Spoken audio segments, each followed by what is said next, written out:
الحمد للہ رب العالمین والصلاة والسلام علی سید المرسلین اما بعد فاعوذ باللہ من الشیطان الرجیم بسم اللہ الرحمن الرحیم قال اللہ تبارک وتعالی فی القرآن المجید قل من کان عدوا لجبریل فإنه نزله على قلبك بإذن اللہ مصدقا لما بین یدیہ وہدی وبشریٰ للمؤمنین۔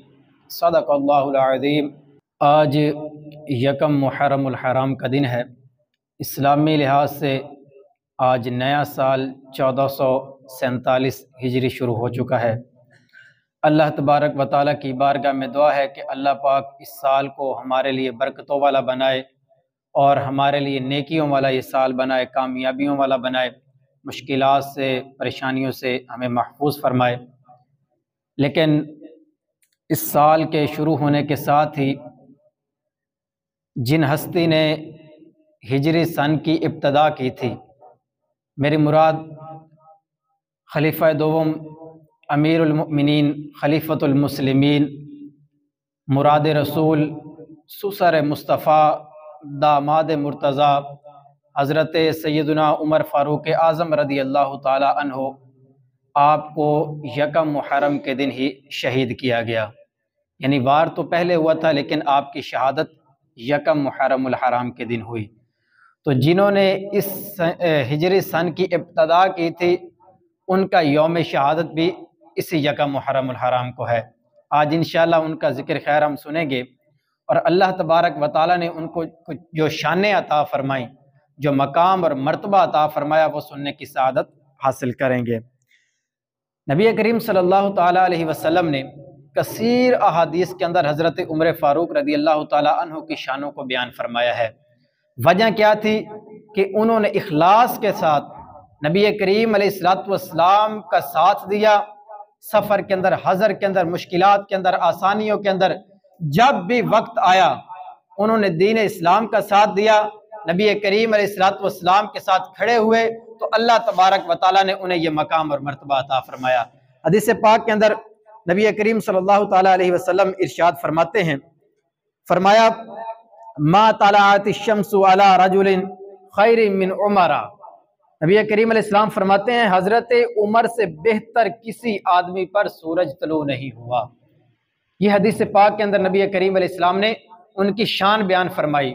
اور جب حضرت عمر فاروق رضی اللہ تعالیٰ عنہ ابھی آپ نے اسلام قبول نہیں کیا تھا، تو نبی کریم علیہ السلام نے اللہ تبارک و تعالیٰ کی بارگاہ میں کیا دعا کی تھی؟ اللہم اعز الاسلام بعمر بن الخطاب، باری تعالیٰ عمر بن خطاب کے ذریعے اسلام کی شان میں اضافہ فرما۔ پھر نبی کریم علیہ السلام کی یہ دعا قبول ہوئی اور اللہ تبارک و تعالیٰ نے حضرت عمر فاروق رضی اللہ تعالیٰ عنہ کی ایمان کی دولت سے سرفراز فرمایا۔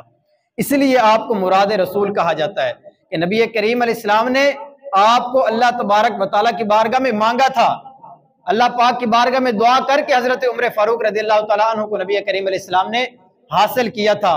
اور جب حضرت عمر فاروق رضی اللہ تعالیٰ عنہ دائرہ اسلام کے اندر آئے، اسلام کو قبول کیا، پھر جا کر مکہ کے اندر یہ اعلان کیا کعبۃ اللہ شریف کے سامنے کھڑے ہو کر کہ آج عمر فاروق اس خانہ کعبہ کے اندر، مسجد حرام کے اندر نماز ادا کرنے کے لیے آ گیا ہے۔ جس نے اپنے بچوں کو یتیم کروانا ہو یا اپنی بیویوں کو بیوہ کروانا ہو، آ کر میرا مقابلہ کر لے۔ اور پھر اللہ تبارک و تعالیٰ نے دین اسلام کو کیسی شان عطا فرمائی کہ پھر دین اسلام کی فتوحات کا سلسلہ شروع ہوا، اور تقریباً 22 لاکھ مربع میل میں حضرت عمر فاروق نے حکومت فرمائی تھی۔ اسلام کی سرحدیں کہاں کہاں تک پھیل گئیں۔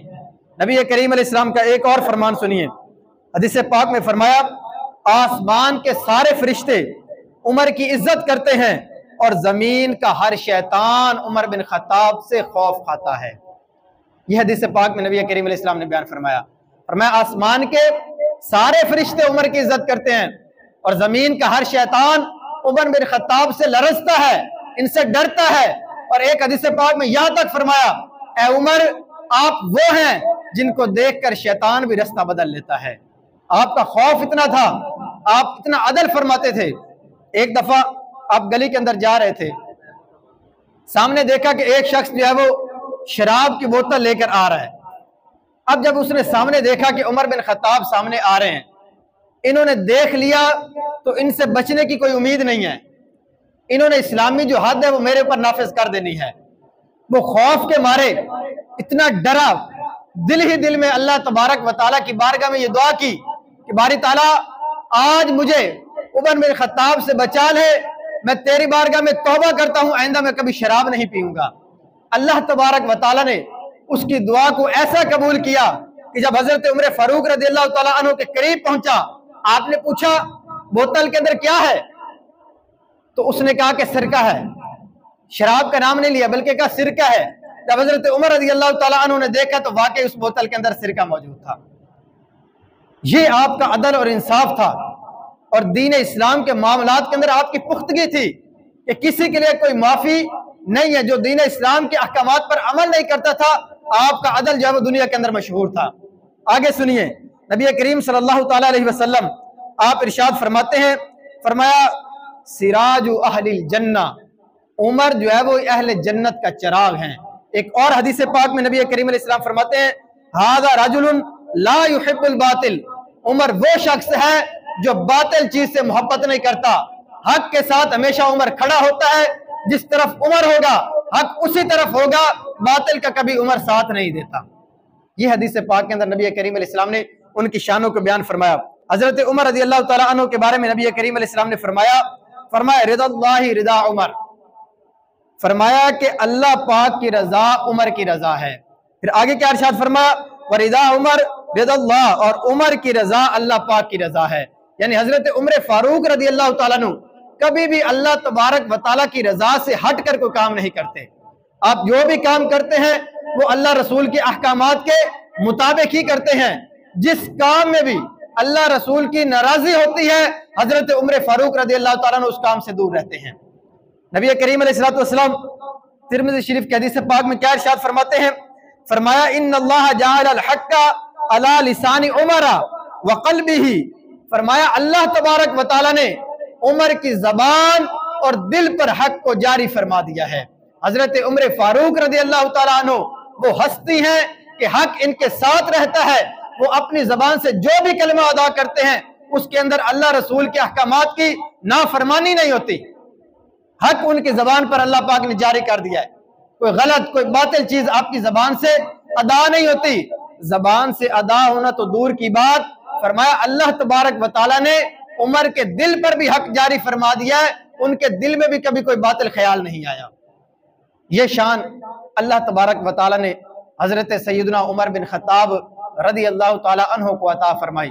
اور سب سے بڑھ کر آپ دیکھیں کہ دنیا کے اندر نبی کریم علیہ السلام نے آپ کو جنت کی خوشخبری عطا فرمائی۔ ہم اپنے اوپر غور کریں نا تو ہمیں یہ یقین نہیں ہے کہ کل ہمیں جنت میں داخلہ نصیب ہونا یا نہیں ہونا۔ ہم امید رکھ سکتے ہیں، اللہ تبارک و تعالیٰ کی بارگاہ میں دعا کر سکتے ہیں، لیکن یقین کے ساتھ نہیں کہہ سکتے۔ لیکن جب نبی کریم علیہ السلام نے حضرت عمر فاروق رضی اللہ تعالیٰ عنہ کو جنت کی خوشخبری اس دنیا میں عطا فرما دی تو انہیں یقین ہو گیا کہ اللہ تبارک و تعالیٰ مجھے جنت کے اندر ضرور داخلہ عطا فرمائے گا۔ کیوں کہ نبی کریم علیہ السلام نے جب جنت کی بشارت عطا فرما دی، اس کے پیچھے شک کی بات کون سی رہ گئی؟ اور حدیث پاک میں یہاں تک بیان فرمایا لو کان بعدی نبی لکان عمر بن الخطاب، اگر میرے بعد کوئی نبی ہوتا تو وہ عمر بن خطاب ہوتا۔ کتنی شانیں اللہ تبارک و تعالیٰ نے حضرت عمر فاروق رضی اللہ تعالیٰ عنہ کو عطا فرمائی۔ آگے غور کریے، اب یہ جو آیت میں نے آپ کے سامنے تلاوت کی ہے، اب اس کا پس منظر دیکھیں۔ مدینہ کے اطراف میں سائڈ پر حضرت عمر فاروق رضی اللہ تعالیٰ عنہ کی کچھ زمینیں تھیں، آپ ان کی دیکھ بھال کے لیے جو ہے وہاں جایا کرتے تھے۔ ایک دفعہ حضرت عمر فاروق رضی اللہ تعالیٰ عنہ وہاں سے گزرے تو پاس ہی اہل تورات کا ایک مدرسہ تھا، آپ ہمیشہ اس کے پاس سے گزرتے تھے۔ ایک دفعہ اپنی زمین کی طرف جا رہے تھے تو آپ اہل تورات کے اس مدرسے کے اندر چلے گئے، یہودیوں کا مدرسہ تھا۔ ایک دن جب آپ اس مدرسے میں چلے گئے اور وہاں جا کر جو اس مدرسے کے عالم تھے، یہودیوں کے عالم تھے، ان سے کہا اس رب کی قسم جس نے حضرت موسیٰ علیہ السلام پر تورات کو نازل کیا تھا، سچ سچ بتائیں کیا آپ کے نبی کے اوپر نازل کردہ کتاب کے اندر ہمارے محبوب حضرت محمد صلی اللہ علیہ وسلم کا ذکر موجود ہے؟ تو آگے سے تورات کے جو عالم تھے، یہودی تھے، انہوں نے بولا جی محمد صلی اللہ علیہ وسلم کا ذکر ہماری کتابوں کے اندر موجود ہے۔ حضرت عمر فاروق رضی اللہ تعالیٰ عنہ نے فرمایا خدا کی قسم، پھر جب نبی کریم علیہ السلام کا ذکر تمہاری کتابوں کے اندر موجود ہے پھر تو تم ہلاک ہو گئے، کیونکہ نبی کریم علیہ السلام کی حقانیت، آپ کی سچائی کی دلالت تو تمہاری کتابوں میں موجود ہے، اب تم ایمان نہیں لے کر آئے، یہودیت سے باز نہیں آئے، تو اس کا مطلب اللہ تبارک و تعالیٰ تمہیں ہلاک کر دے گا۔ تمہارا حق یہ بنتا تھا جب تمہاری کتابوں کے اندر ہمارے محبوب کا ذکر آ گیا تو تم ان کے اوپر ایمان لے کر آتے۔ حضرت عمر فاروق رضی اللہ تعالیٰ عنہ جب آپ نے ان سے یہ گفتگو کی تو علماء تورات جو تھے، جو یہودی عالم تھے، وہ بولے کہ ہم ہلاک نہیں ہوں گے۔ حضرت عمر فاروق نے پوچھا وہ کیوں؟ کہنے لگے کہ ہمیں مسئلہ جبریل سے ہے، اللہ پاک کے جو فرشتے ہیں، تمام فرشتوں کے سردار ہیں، یہودی کہنے لگے ہمیں ان سے مسئلہ ہے جو حضرت محمد صلی اللہ علیہ وسلم پر وحی لے کر آتے ہیں۔ حضرت عمر فاروق رضی اللہ تعالیٰ عنہ نے فرمایا کہ آپ یہ بتائیں کہ فرشتوں میں سب سے اچھا فرشتہ کون سا ہے؟ تو یہودی عالم کہنے لگے فرشتوں میں سب سے اچھا فرشتہ جو ہے وہ حضرت میکائیل علیہ السلام ہے۔ اس کی وجہ کیا ہے؟ کہنے لگے کیونکہ وہ بارش اور رحمت لے کر نازل ہوتے ہیں۔ تو حضرت عمر فاروق رضی اللہ تعالیٰ عنہ کی ذہانت اور قابلیت دیکھیں، آپ نے فرمایا تمہارے مطابق اللہ پاک کے ہاں حضرت جبرائیل اور حضرت میکائیل علیہ السلام کا رتبہ کیا ہے؟ تو وہ کہنے لگے دونوں ہی اللہ پاک کا قرب رکھتے ہیں، دونوں ہی اللہ پاک کے فرشتے ہیں۔ حضرت عمر فاروق نے فرمایا میں گواہی دیتا ہوں کہ اللہ تبارک و تعالیٰ کے ان فرشتوں سے جو محبت کرے گا، حضرت جبرائیل علیہ السلام سے، حضرت میکائیل علیہ السلام سے محبت کرے گا، اللہ تبارک و تعالیٰ بھی اس سے محبت فرمائے گا۔ یعنی ان یہودیوں کو مخاطب کیا کہ تم اللہ پاک کے ان مقرب فرشتوں سے دشمنی رکھتے ہو، تو میں آج یہ گواہی دیتا ہوں کہ اللہ تبارک و تعالیٰ کے ان فرشتوں سے جو محبت کرے گا اللہ تبارک و تعالیٰ بھی اس سے محبت فرمائے گا۔ اور آگے کیا ارشاد فرمایا اور جو ان سے دشمنی رکھے گا اللہ تبارک و تعالیٰ بھی ان سے دشمنی فرمائے گا۔ اور آپ کی زبان پر کیا کلمات جاری ہوئے؟ من کان عدو للہ وملائکتہ ورسلہ وجبریل ومیکال فإن اللہ عدو للکافرین۔ یہ الفاظ آپ کی زبان پر جاری ہوئے کہ جو اللہ پاک کے ان فرشتوں جبریل علیہ السلام اور میکائیل علیہ السلام سے محبت کرے گا اللہ تبارک و تعالیٰ بھی اس سے محبت فرمائے گا۔ اور فرمایا جو ان سے دشمنی رکھے گا تو اللہ تبارک و تعالیٰ بھی کافروں سے دشمنی فرمائے گا۔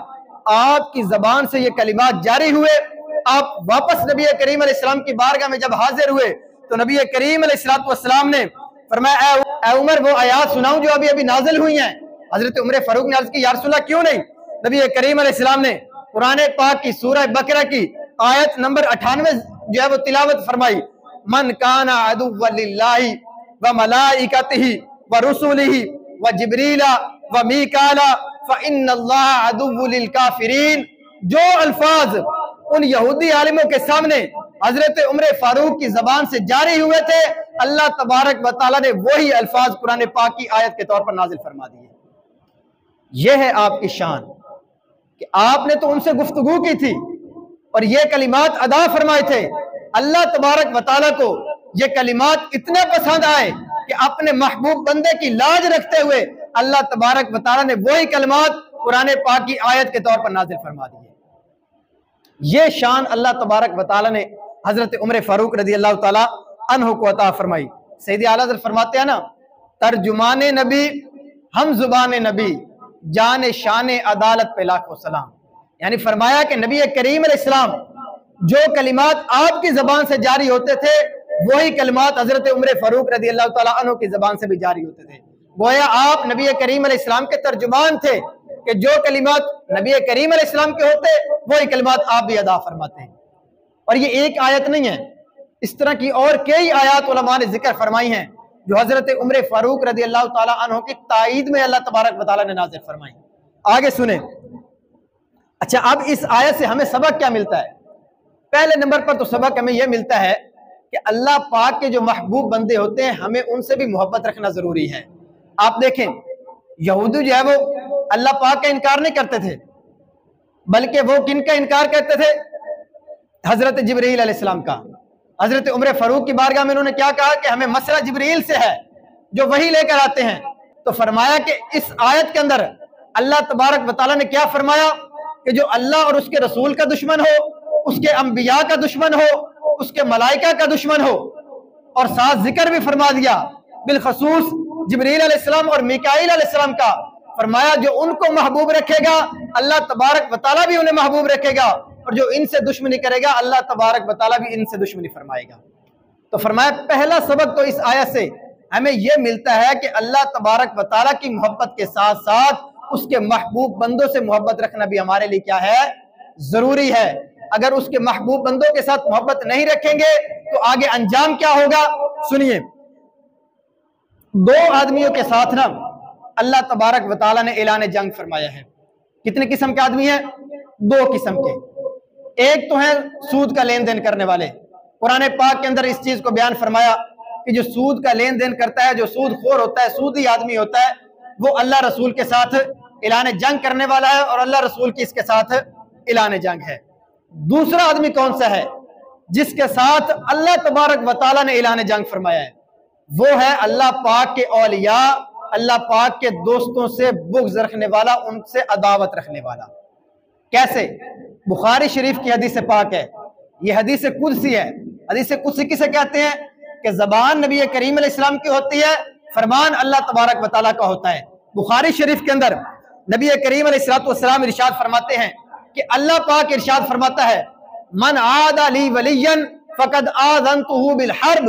اللہ تبارک و تعالیٰ ارشاد فرماتا ہے جو میرے کسی ولی سے دشمنی رکھتا ہے، بغض رکھتا ہے، میں رب اس کے ساتھ اعلان جنگ کرتا ہوں۔ یہ بخاری شریف کے الفاظ ہیں، اور یہ حدیث قدسی ہے، اللہ تبارک و تعالیٰ کا فرمان ہے۔ فرمایا جو میرے کسی ولی سے دشمنی اور بغض رکھتا ہے، فرمایا میں اس کے ساتھ اعلان جنگ کرتا ہوں۔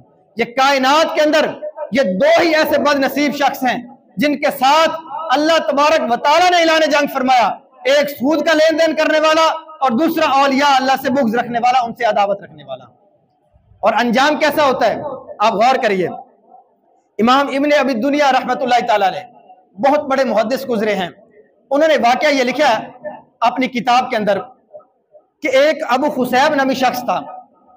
اب غور سے سنیے گا، فرماتے ہیں کہ وہ کفن جو ہے وہ بانٹتا تھا۔